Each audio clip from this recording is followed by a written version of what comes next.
Seventh वाला sir तीनों बता दीजिए। तीनों बता दूं? अच्छा चलो तीनों बता देता हूँ।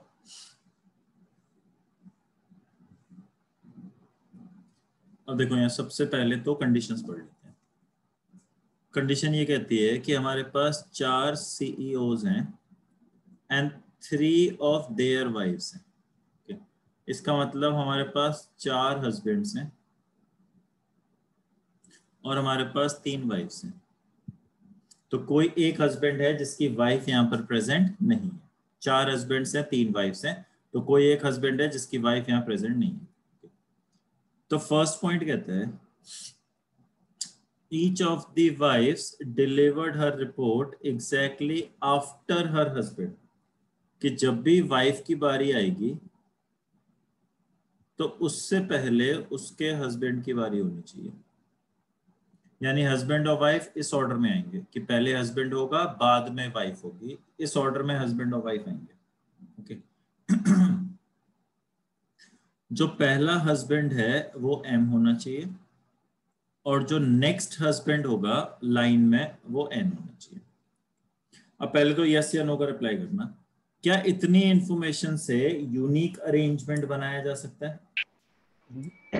नो, नहीं बनाया जा सकता। तो इसका मतलब हमें क्वेश्चन टू क्वेश्चन इंडिविजुअली मेहनत करनी पड़ेगी। क्वेश्चन बाय क्वेश्चन हमें इंडिविजुअली मेहनत करनी पड़ेगी, है ना? तो हम क्वेश्चन Yes, नंबर sir. 5 पे गए। सो हम क्वेश्चन नंबर 5 पे गए।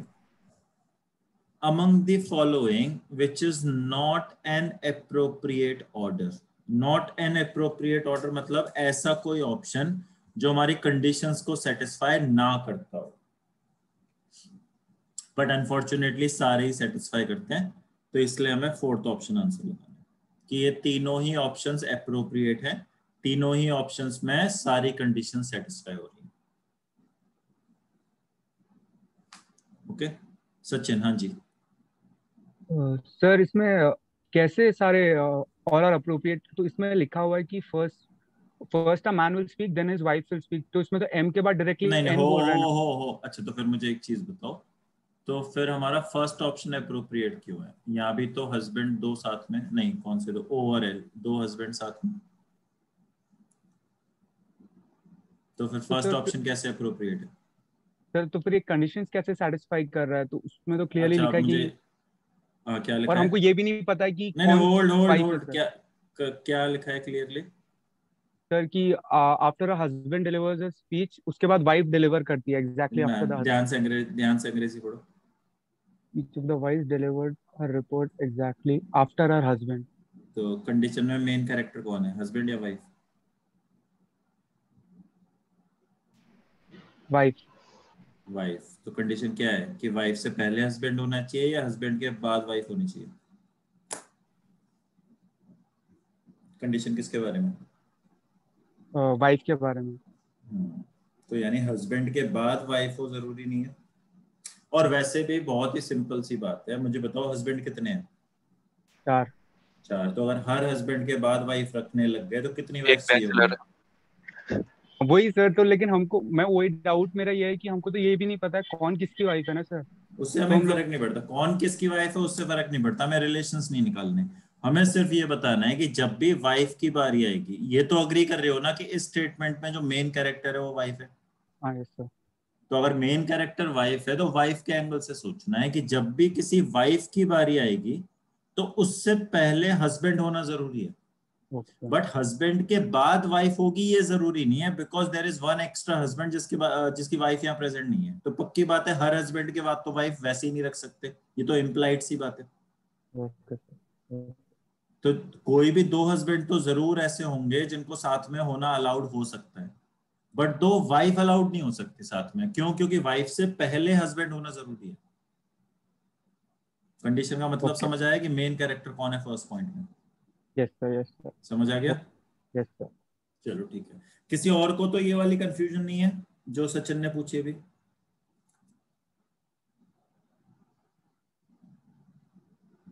क्लियर हो गई है कंफ्यूजन? अब अगर थी भी कंफ्यूजन माइंड में तो अब क्लियर हो गई है।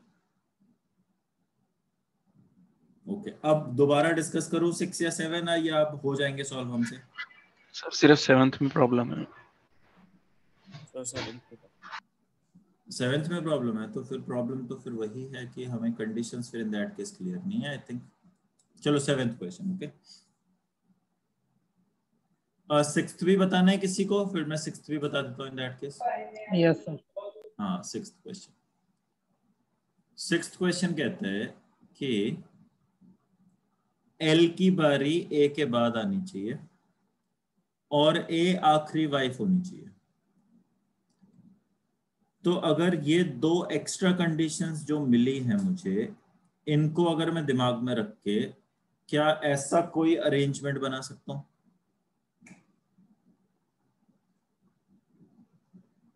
Will this be a valid arrangement? Everybody हाँ या ना करना जरा। Yes sir. Will this be a valid arrangement? Will this be a valid arrangement? Yes sir. है ना? तो अब इसके हिसाब से ये देख लो कि कौन सा स्टेटमेंट हमारा फॉल्स निकल रहा है। तो 4th ऑप्शन फॉल्स निकल जाएगा। ठीक है, किसने पूछा था? दीपक ने। दीपक क्लियर है? सर ये अरेंजमेंट बनाया कैसे आपने? हाँ जी। अरेंजमेंट बनाया कैसे आपने? अच्छा, अरेंजमेंट कैसे बनाया? देखो, ए को आखिरी वाइफ रखना है, ये दिख रहा है यहाँ पर। Yes sir. तो डी और जी की बारी उससे पहले आनी चाहिए क्योंकि 3 वाइफ्स हैं हमारे पास। Yes sir. और वाइफ फर्स्ट और थर्ड प्लेस पे नहीं आ सकती क्योंकि वाइफ से पहले हस्बैंड आना जरूरी है। Yes sir. तो डी और जी को 2 और 4 पे आना पड़ेगा। तो उससे पहले ठीक कौन है। से 2 हस्बैंड हैं जिनकी बारी सबसे पहले आएगी? M N.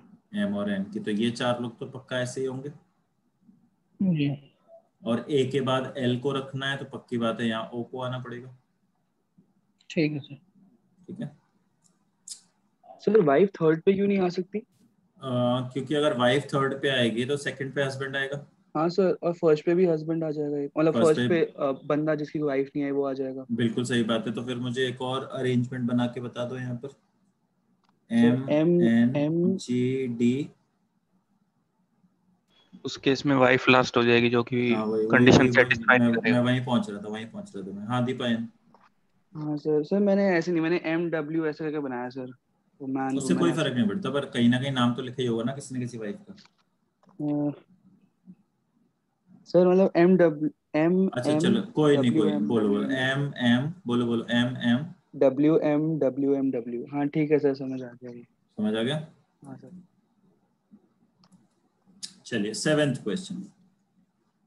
इन case L spoke immediately before O, यानी ए और ओ को साथ में होना है, and O was not the last speaker, और ओ को आखिरी नहीं होना। तो क्वेश्चन पूछ रहा है कि एल कौन सी प्लेस पर नहीं हो सकता? एल कौन सी प्लेस पर नहीं हो सकता? तो पहला ऑप्शन हमारा 7th है। तो एक काम करते हैं, उल्टा प्रूव करने की कोशिश करते हैं। क्योंकि देखो एल किस पर नहीं आएगा वो प्रूव करना ज्यादा मुश्किल है, बट एल कहां आएगा वो प्रूव करना इजी है। पॉजिटिव कंडीशन प्रूव करनी हमेशा इजी होती है as compare to a negative condition. तो ऐसे मान लो कि एल को हमने 7 पे रखा, और तुम लोग खुद ही सोच के बताओ अगर कंडीशंस क्लियर हैं तो, कि अगर एल को 7 पे रख दो तो क्या ऐसी कोई कंडीशन बन सकती है, रैंडमली कुछ भी हम बना दें अगर, तो कि क्या ऐसी कोई कंडीशन बन सकती है, can this be a valid case? Can this be a valid case?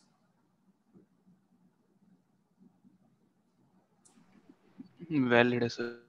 Sorry, valid है। यस सर, हो सकती है। तो यानी एल 7 पर आ सकता है। तो यानी मेरा यस। फर्स्ट ऑप्शन तो आंसर नहीं है, क्योंकि इसने यही पूछा है कि एल किस पर नहीं हो सकता। तो एल 7 पर तो आ सकता है, हमने एक अरेंजमेंट बना लिया जिसमें एल 7 पर बन जाए। तो फर्स्ट ऑप्शन आंसर नहीं है। इसी टाइप से अगला ऑप्शन चेक करो कि एल को अगर हम 6 पे रख लेते हैं। चलो अब तुम लोग बताओ, एल 6 पर बिठाया है, क्या कोई अरेंजमेंट है माइंड में जो बन सके हमारे? लेफ्ट से बताना, 1 नंबर से।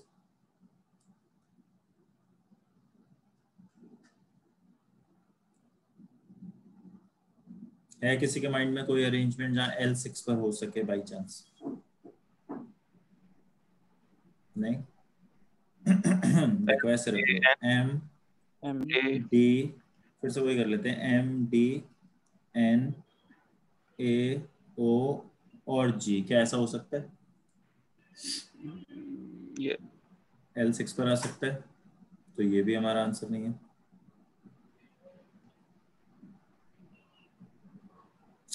ऐसे ही L को 4 पे रख लो। तो ऑप्शन बाय ऑप्शन सॉल्व करने वाला क्वेश्चन है ये, क्योंकि हमारे पास जो मेन इंफॉर्मेशन है उससे अरेंजमेंट नहीं बन पाएगी, तो इसलिए हमें यहाँ पर क्वेश्चन बाय क्वेश्चन सॉल्व करना ही पड़ेगा और कोई चॉइस ही नहीं है हमारे पास। क्या ऐसा कुछ बना सकते हैं? तो इसलिए फोर्थ ऑप्शन आंसर हो जाएगा। कुछ पूछना है या किसी को तो बोलो एक बार जरा।